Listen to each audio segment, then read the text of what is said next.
If you haven't heard about Anchor, it is the easiest way to make a podcast. Please, let me explain. 1, it is free. 2, there's creation tools that allow you to record and edit your podcast right from the phone or computer. Anchor will distribute your podcast for you so it can be heard on Spotify, Apple Podcasts, and many, many others. You can make money from your podcast with no minimum listenership. It is everything you need to make a podcast in one place. So please, download the free Anchor app and go to anchor.fm and get started today. The Ear, Evangelical and Reformed Christian Podcast. Welcome to The Ear, the Evangelical and Reformed, a Christian podcast that urges you to think deeper and draws you closer to God through faith. Through powerful sermons, teaching segments, and discussions, The Ear hopes to give you a different perspective on secular topics from a Christian worldview. He who has ears to hear, let him hear. Please welcome your host, Brandon Queen.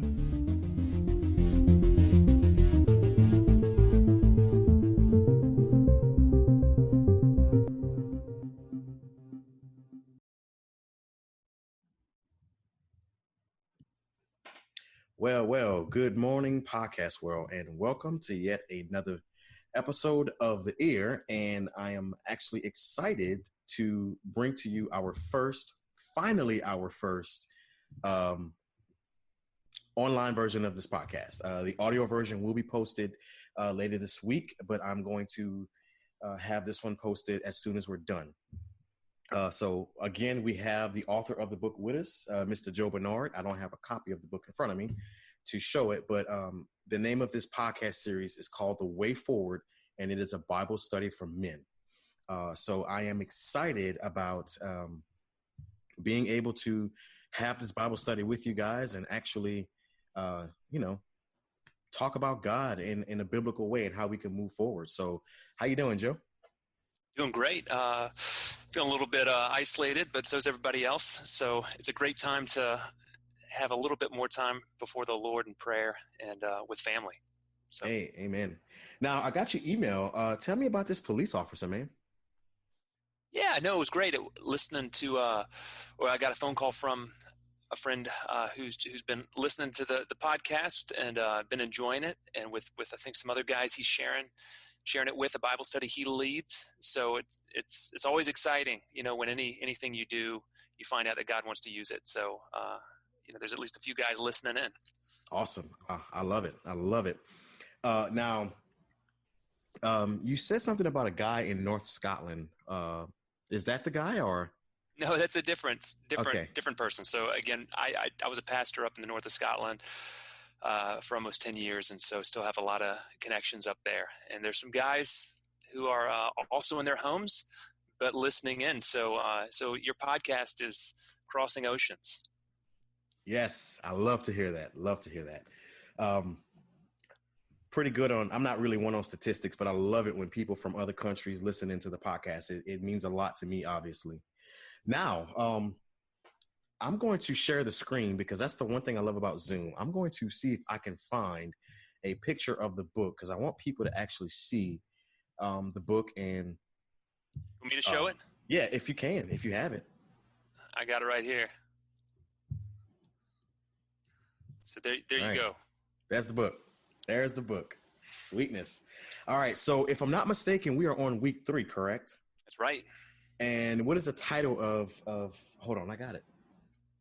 If you want, we're getting into the solution this week. So we've spent 2 weeks on the problem, which maybe sounded like a lot, but again, the issue we were uncovering was if we prematurely diagnose the problem, we're not going to come up with a solution that is actually going to work. And so we spent 2 weeks looking at a variety of different factors that contribute to why men are getting stuck in their spiritual growth. But we don't want to linger there too long. So with this second section, which is the solution, what it's trying to do is it begins with this idea of a baseline candidate. And let me just go back to the overall structure of the book for listeners.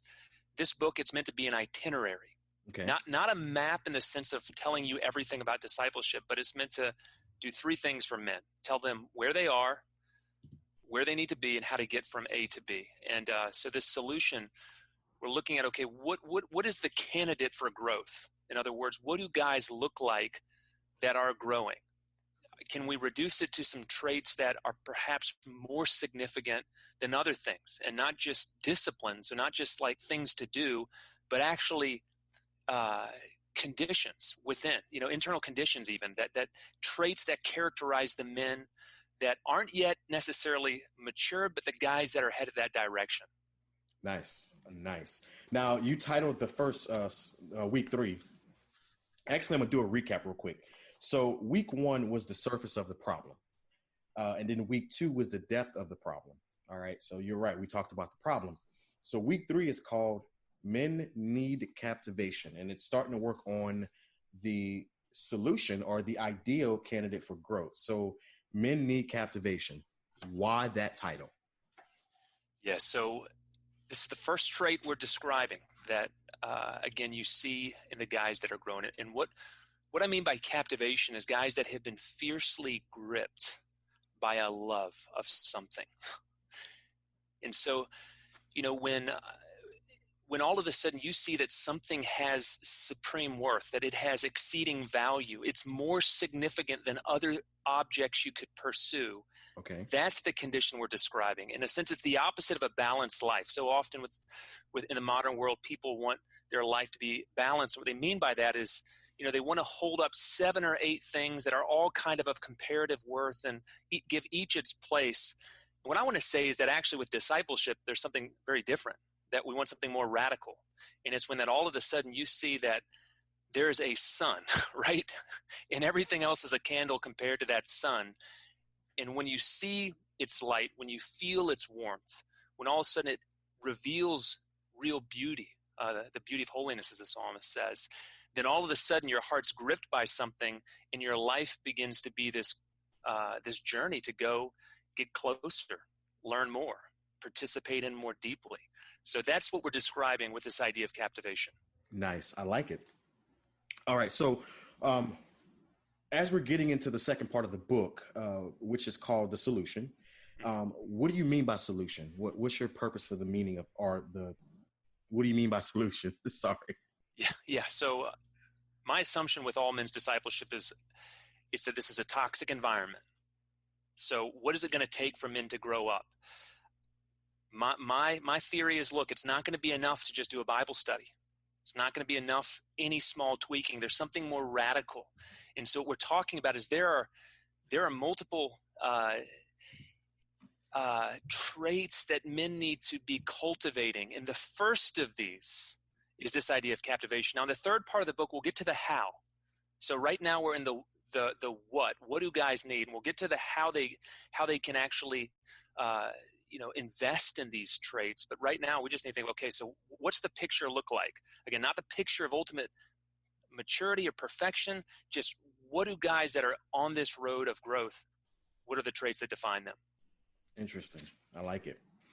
All right. So the title of the section obviously is Men Need to Be Captivated. What does it mean to be captivated? Now, I like playing with words. I like learning the definition. So what does it mean to be captivated? Yeah, again, what we were saying just a minute ago, this idea about this fiercely gripped idea that, really we're talking about love. But the issue is that love in our culture is typically thought to be an emotion, and it's subjective. Whereas what we want to realize is that actually God has made a world with value.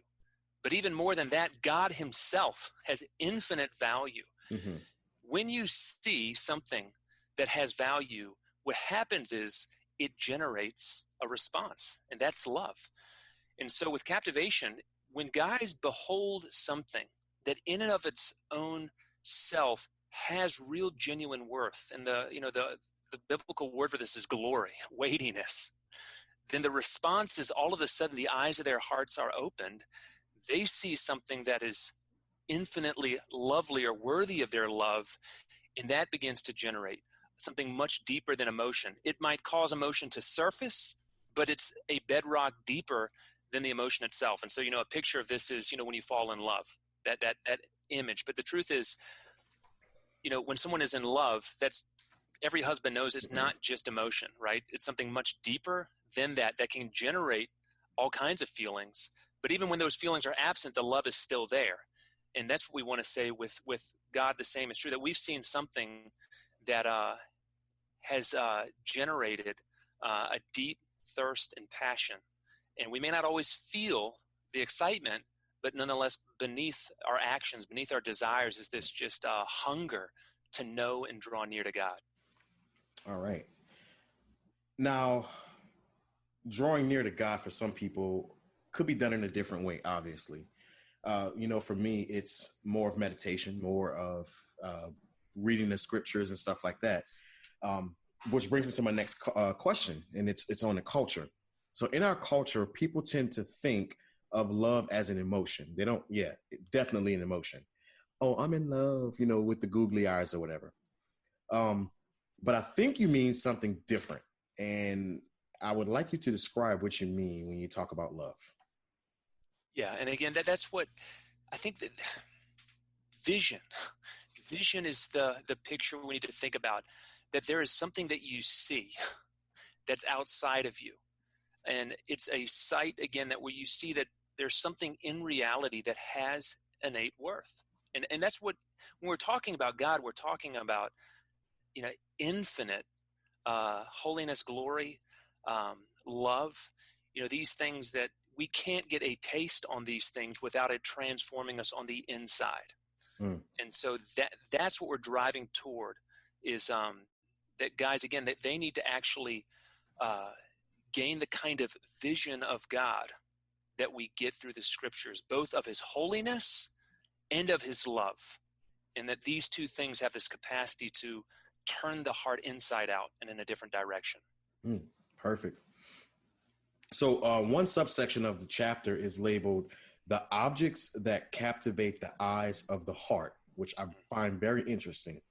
And then you're going to say, like, what are these objects? What are some of the objects that draw us men in, if you will? Yeah.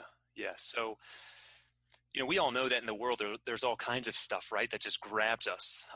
You sit in an LSU football stadium, and man, nobody has to convince you that this is glorious, right? You feel it, you hear it, you see it. And likewise, marketing is basically just an art that's been designed in order to captivate the heart for all kinds of purposes. But when we're talking about God, I want to put before guys really three things. So if you buy into this idea that your heart needs to be captivated, if you really want to grow up as a man of God, three things that you need to invest your attention in or set your heart upon. Number one is the holiness of God. So the psalmist talks about worship the Lord in the beauty or the splendor of holiness. And although holiness is always more than what we can understand, when God creates this world, and also when he gives the design of the tabernacle and the temple, he purposely does it in a way that involves beauty, not to attract the attention. You don't walk into the district of the temple in the Old Testament, and you're not meant to just stop your thinking at the architecture itself. That's meant to point you beyond, right, to the one who inhabits that space. And so the first thing is just, we as guys, we need to actually study, observe, look, what traces of holiness has God left?